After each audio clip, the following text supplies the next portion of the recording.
Everyone, I am Sonam. Welcome back to my YouTube channel Apna Vidyalaya. आज के इस वीडियो में हम पढ़ने वाले एक वेरी इंटरेस्टिंग टॉपिक जो आपके लिए होने वाला है वेरी मोस्ट इम्पॉर्टेंट।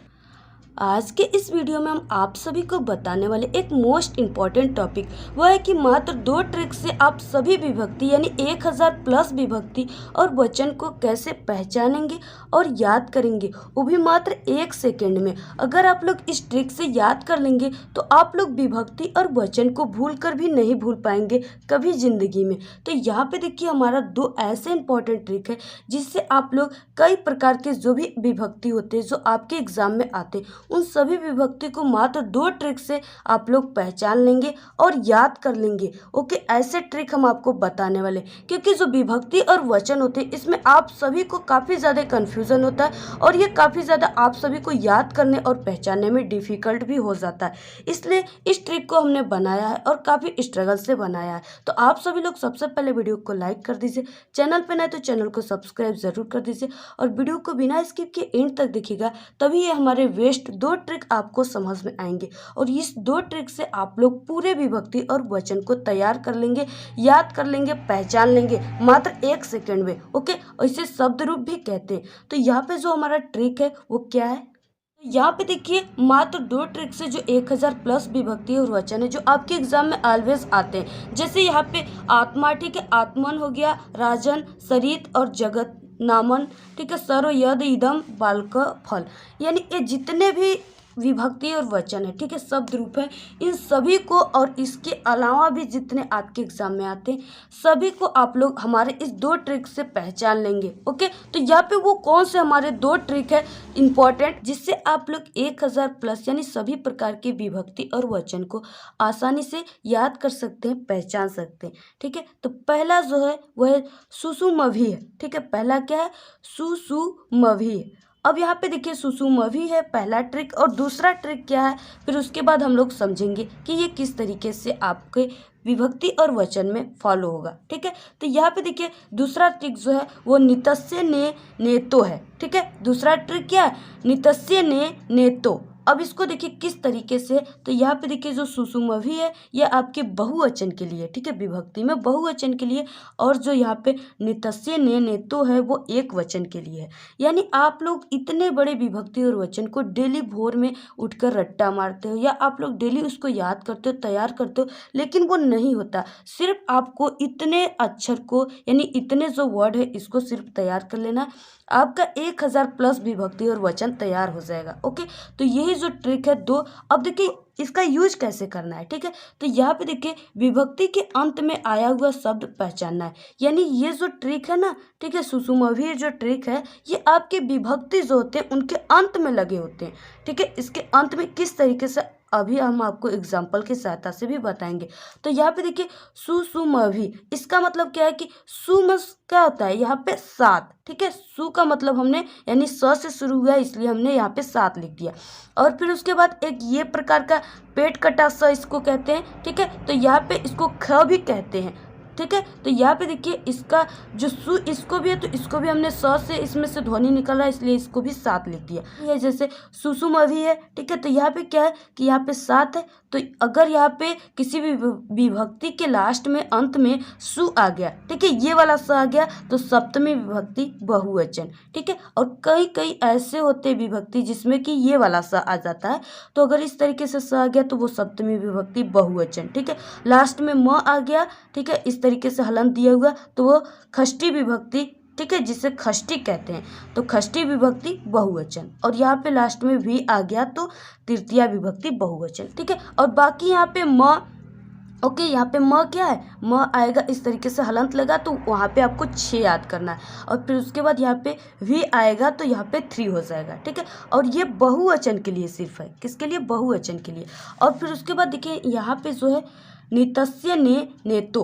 अब यहाँ पे क्या है कि नी अगर आ जाएगा किसी भी विभक्ति के अंत में तो वहाँ पे 7 रहेगा। 7 का मतलब यहाँ पे क्या है, सप्तमी विभक्ति एक वचन। ठीक है, अगर यहाँ पे देखिए त है, ठीक है। अगर किसी भी विभक्ति के लास्ट में त आ गया तो वो पंचमी विभक्ति एक वचन रहेगा, ठीक है। सिर्फ डबल चुंडी आ गया तो चतुर्थी विभक्ति एक वचन हो जाएगा, ठीक है। यहाँ पे क्या है, विभक्ति शो कर रहा है और यहाँ पे वचन शो कर रहा है। यहाँ पे अगर ने आ गया तो चतुर्थी विभक्ति एक वचन, ठीक है। और यहाँ पे अगर यहाँ पे ते आ गया लास्ट में तो चतुर्थी विभक्ति एक वचन। अगर यहाँ पे आ की मात्रा आ गया, अ मीन्स क्या है, यहाँ पे खड़ी पाई हमने लगाया तो यह आ की मात्रा आ गया तो वो एक वचन हो जाएगा, यानी कि तृतीया विभक्ति एक वचन। अब किस तरीके से यहाँ पे, तो यहाँ पे देखिए आप लोग किसी भी विभक्ति को कैसे पहचानेंगे या याद करेंगे, ठीक है। तो यहाँ पे जैसे दे दिया आपके एग्जाम में कि आत्मसु रूप है आत्मन का, ठीक है। तो इस तरीके से अगर आपके बोर्ड एग्जाम में दे दिया तो हमारा पहला ट्रिक यहाँ पे फॉलो होगा। जैसे यहाँ पे हमने आपको बताया कि ये विभक्ति के क्या होगा, विभक्ति के शब्दों के अंत में लगे रहेंगे, ठीक है। तो जैसे यहाँ पे हमने बताया सु, ठीक है, तो ये वही है आत्मसु, ठीक है। तो अगर ये आत्मसु आपके एग्जाम में आ गया तो वो क्या हो जाएगा, सप्तमी विभक्ति, क्योंकि यहाँ पे हमने विभक्ति को शो कर रहा है तो ये सप्तमी विभक्ति बहुवचन हो जाएगा, ठीक है। तो इसमें जो भी ऑप्शन है वो राइट रहेगा, तो यहाँ पे सप्तमी विभक्ति बहुवचन ऑप्शन नंबर ये राइट है, ठीक है। फिर उसके बाद देखिए जैसे ये आपके यानी कि जो एग्जाम में विभक्ति आते हैं, ठीक है, जो भी विभक्ति हो ये आपके बालक, ठीक है, फल और आत्मन और इसी प्रकार सभी प्रकार के विभक्ति में ये ट्रिक फॉलो होगा जो हमने आपको बताया कि सु यानी कि सप्तमी विभक्ति और बहुवचन, ठीक है। और जैसे आपके बोर्ड एग्जाम में या कोई सी प्रकार के एग्जाम में आपके यहाँ पे सर्वेषु रूप है सरो का, इस तरीके से दे दिया, ठीक है। तो यहाँ पे देखिए ये वाला स काम करेगा। जैसे आपको यहाँ पे हमने बताया कि सप्तमी विभक्ति बहुवचन, तो ये क्या है, सप्तमी विभक्ति बहुवचन, ये आपके सर्व, यद, इदम, इन सभी के लिए ये काम करेगा, ठीक है। फिर उसके बाद देखिए जैसे नेक्स्ट हो गया सरिताम, ठीक है। सरिताम में क्या है कि यहाँ पे सरिताम रूप है सरित का।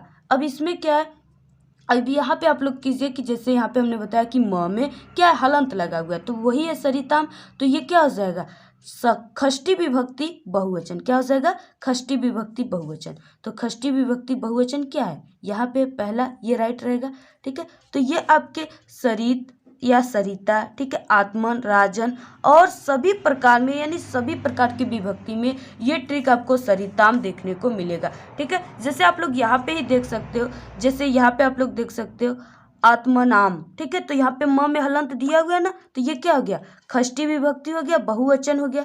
यहाँ पे विभक्ति षष्ठी हो गया और बहुवचन हो गया, ठीक है। जैसे यहाँ पे भी आप लोग देख सकते हो, यहाँ पे राजन यानी राजा का, ठीक है। तो यहाँ पे दिया हुआ है राज्ञाम, तो इसमें क्या है, यहाँ पे आप लोग देख सकते हो विभक्ति षष्ठी है, इसे षष्ठी ही कहते हैं, ठीक है। आप लोग कमेंट करने लगते हो कि नहीं मैम मैं षष्ठी है, लेकिन ये इसे षष्ठी कहते हैं। तो ये षष्ठी विभक्ति और यहाँ पे बहुवचन है, ओके। जैसे आप लोग यहाँ पे सरित या नदी इसे कहते हैं, इसके में आप लोग देख सकते हैं कि सरिताम यहाँ पे दिया हुआ है। अब ये क्या है, षष्ठी विभक्ति और यहाँ पे बहुवचन, ओके। तो यही ट्रिक है, आप लोग इसी ट्रिक से सभी प्रकार की विभक्ति को आप लोग पहचान सकते हो और याद कर सकते हो, ठीक है। जैसे नेक्स्ट है आत्मभी, ठीक है। ये रूप किसका है, यानी इसमें आत्मनाम का रूप क्या है, तो यहाँ पे देखिए आत्मभी अगर लगा रहेगा तो हमने बताया कि तृतीया विभक्ति बहुवचन है, तो यहाँ पे तृतीया विभक्ति बहुवचन ऑप्शन फर्स्ट राइट है, ओके। तो ये तो अभी हमने फर्स्ट ट्रिक देख रहा था, अभी हमको सेकेंड ट्रिक देखना बाकी है, ठीक है। तो चलिए इसी प्रकार हम सेकेंड ट्रिक को भी देख लेते हैं। अब देखिए सेकेंड ट्रिक क्या है, यहाँ पे सेकेंड ट्रिक था नितस्य ने नेतो, ठीक है, और ये एक वचन रहेगा, यानी ये जितने भी हमारी ये ट्रिक है शब्द दिए हुए ये एक वचन में फॉलो होंगे। तो यहाँ पे जैसे आप लोग देख सकते हैं दिया हुआ है आत्मनि शब्द रूप है आत्मन का, ठीक है। तो यहाँ पे देखिए राजन, आत्मन और सरितीन सभी और नाम जो भी है सभी प्रकार के विभक्ति में ये ट्रिक फॉलो होंगे।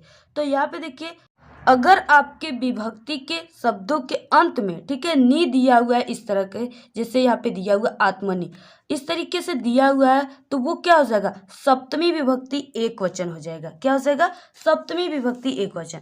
जैसे आप लोग यहाँ पे देख सकते हो, ठीक है, दिया हुआ है यहाँ पे आप लोग सप्तमी विभक्ति में देख सकते हैं राजनी दिया हुआ है, तो ये क्या है, सप्तमी विभक्ति एक वचन है, ठीक है। आप लोग यहाँ पे भी देख सकते हो आत्मनि दिया हुआ है तो वो सप्तमी विभक्ति एक वचन है, ठीक है। और यहाँ पे देखिए आप लोग नाम में भी देख सकते हैं कि यहाँ पे दिया हुआ है नामनी, ठीक है, तो ये क्या है, सप्तमी विभक्ति एक वचन है। तो इसी तरह आप लोग याद कर लीजिएगा। फिर उसके बाद और यहाँ पे आप लोग नेक्स्ट देख सकते हो, अगर त आ गया, ठीक है, इस तरीके से त आ गया तो वो क्या हो जाएगा, यहाँ पे पंचमी विभक्ति एक वचन हो जाएगा, ठीक है। तो यहाँ पे 5 का मतलब पंचमी विभक्ति एक वचन हो जाएगा, ठीक है। और जैसे यहाँ पे आधा स और य आ गया तो ये क्या हो जाएगा, षष्ठी विभक्ति एक वचन। तो यहाँ पे देखिए षष्ठी विभक्ति एक वचन, जैसे यहाँ पे, ठीक है, षष्ठी विभक्ति एक वचन, यहाँ पे स और आधा स और य आया है ना लास्ट में, तो यही है ट्रिक, ठीक है। इसी ट्रिक से आप लोग याद कर सकते हो। और इसी प्रकार आपको नए, ने, ते और यहाँ पे ता, ठीक है, यानी कि आ की मात्रा अगर आ जाए तो आपको इसी तरह अंक को याद। यहाँ पे आप लोग देख सकते हो कि ये डबल चुंडी जो है, ठीक है, इससे यानी ये क्या हो जाएगा, चतुर्थी विभक्ति एक वचन। तो यहाँ पे आप लोग देख सकते हो सर्व समय यानी कि चतुर्थी विभक्ति एक वचन है, ठीक है, इस तरीके से। और यहाँ पे आप लोग देख सकते हो यानी कहीं कहीं आपको एक ही मात्रा सिर्फ न पर देखने को मिलेंगे, ठीक है, वो भी चतुर्थी विभक्ति एक वचन हो जाएंगे, ठीक है। जैसे यहाँ पे आप लोग, यहाँ पे देखिए जगते दिया हुआ है, ठीक है, जगत में क्या दिया हुआ है, जगते, तो ये क्या हो जाएगा, यहाँ पे दिया हुआ है ते पर एक ही मात्रा, तो ये क्या हो जाएगा, चतुर्थी विभक्ति एक वचन हो जाएगा, ठीक है। इसी प्रकार से यहाँ पे देखिए यानी कि तीसरा यानी आ की मात्रा दिया हो तो वो तृतीय विभक्ति एक वचन हो जाएगा। जैसे यहाँ पे आप लोग देख सकते हो, ठीक है, यहाँ पे जगता दिया हुआ है तो ये क्या है, तृतीय विभक्ति एक वचन है। तो इसी प्रकार आप सभी प्रकार के विभक्ति और वचन को हमारे इस मात्र 2 ट्रिक से याद कर सकते हैं और पहचान सकते हैं अपने एग्जाम में, ठीक है। ये आपके एग्जाम में काफ़ी हेल्पफुल हो सकता है, इसलिए आप सभी लोग ज़्यादा से ज़्यादा आप लोग अपने फ्रेंड में शेयर कर दीजिएगा। और अगर हमारी ये ट्रिक अच्छी लगे तो कमेंट करना बिल्कुल ना भूलिएगा। आज के इस वीडियो में इतना ही। हमारे अपना विद्यालय यूट्यूब चैनल पे क्लास 12 के ऑल सब्जेक्ट की स्टडी कराई जाती है और कई इम्पॉर्टेंट बोर्ड एग्जाम से रिलेटेड कई इम्पॉर्टेंट ट्रिक भी बताए गए हैं। अगर आप अभी तक अपना विद्यालय यूट्यूब चैनल के कई वीडियो को नहीं देखे, ट्रिक वगैरह को नहीं देखे, तो प्लीज आप लोग हमारे अपना विद्यालय यूट्यूब चैनल पे एक बार विजिट जरूर करें, ठीक है। तो आज के इस वीडियो में इतना ही। आपको वीडियो कैसा लगा, वीडियो पसंद आए तो एक बड़ा सा लाइक कर दे, चैनल को सब्सक्राइब करके बेल आइकन को जरूर प्रेस कर दे। Thank you, all the very best, bye bye.